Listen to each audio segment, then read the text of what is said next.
History is a tapestry woven by the victors. But what happens when the needle falls into the wrong hands? Imagine a world where the sun never sets on the eagle and the cross, where the shadows of the Reich stretch across every ocean and every continent, turning the globe into a prison of iron. In our world, the tide turned in 1945. But in this reality, a single spark changed the course of humanity forever. The Manhattan Project was not a triumph, but a tragedy of sabotage. While Washington struggled, Berlin completed its masterpiece. The Heisenberg Device was born in the cold dark of a winter that would never end.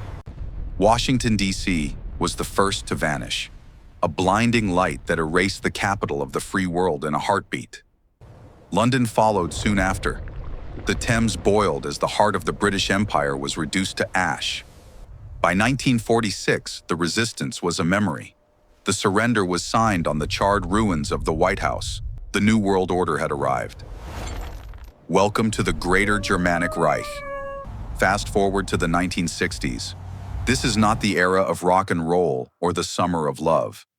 This is the era of steel and silence. The skyline of New York is no longer a symbol of hope. It is a monument to fear. Massive concrete monoliths tower over Manhattan, casting long shadows across a city that has forgotten how to breathe. The Statue of Liberty is gone.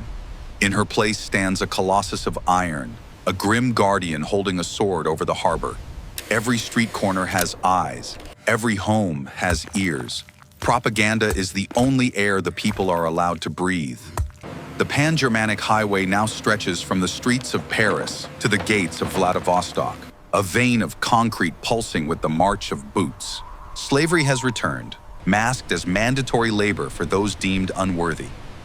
Africa is a massive playground for the elite, its people and resources stripped to the bone.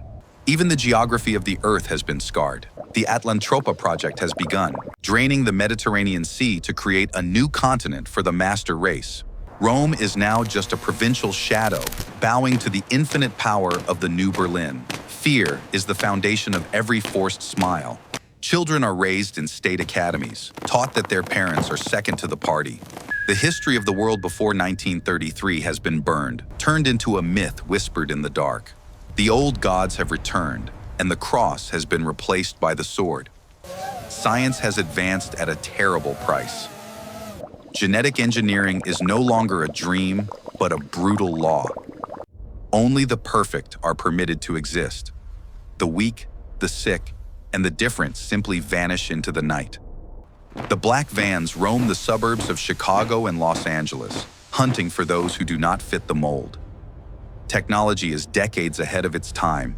German rockets were circling the moon while our world was still learning to fly. But these are not vessels of exploration.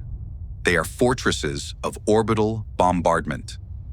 The moon is the ultimate high ground, a silent observer of a world in chains. Even in a world of iron, there are cracks forming in the foundation.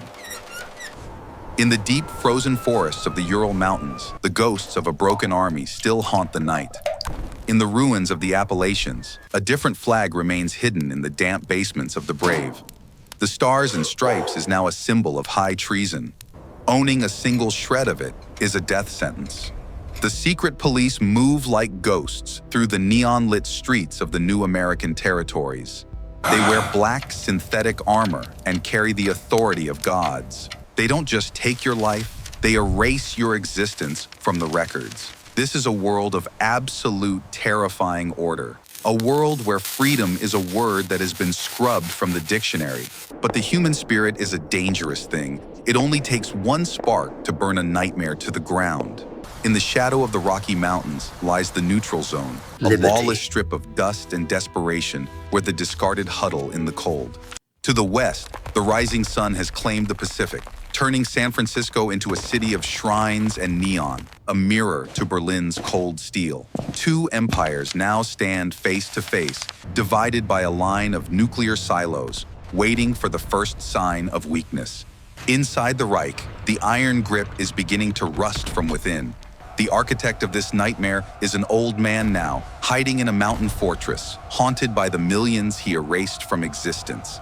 Power is a hungry beast, and the generals in the halls of the Volkshalle are already sharpening their knives for the chaos to come. But while the masters fight for the throne, the people are beginning to wake up.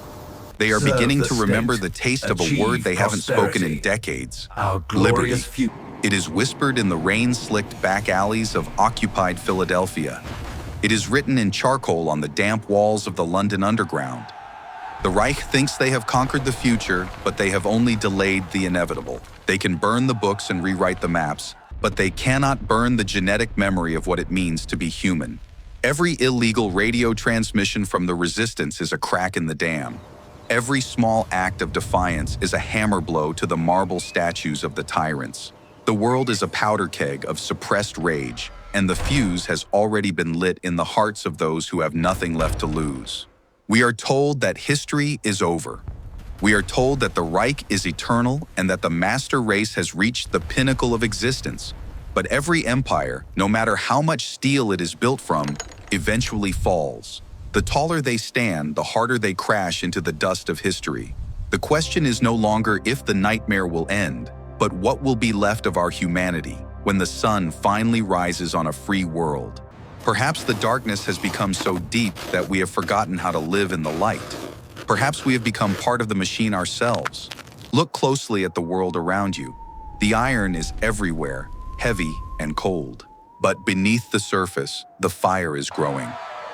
And fire does not care about the thickness of the steel or the strength of the walls. It only knows how to consume. The end is coming, and not even the gods of the New Berlin can stop it. The clock is ticking for the world of the swastika, and the first second of the new dawn is about to strike.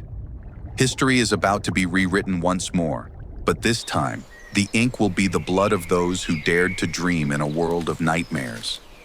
This is the end of the silence. This is the beginning of the scream.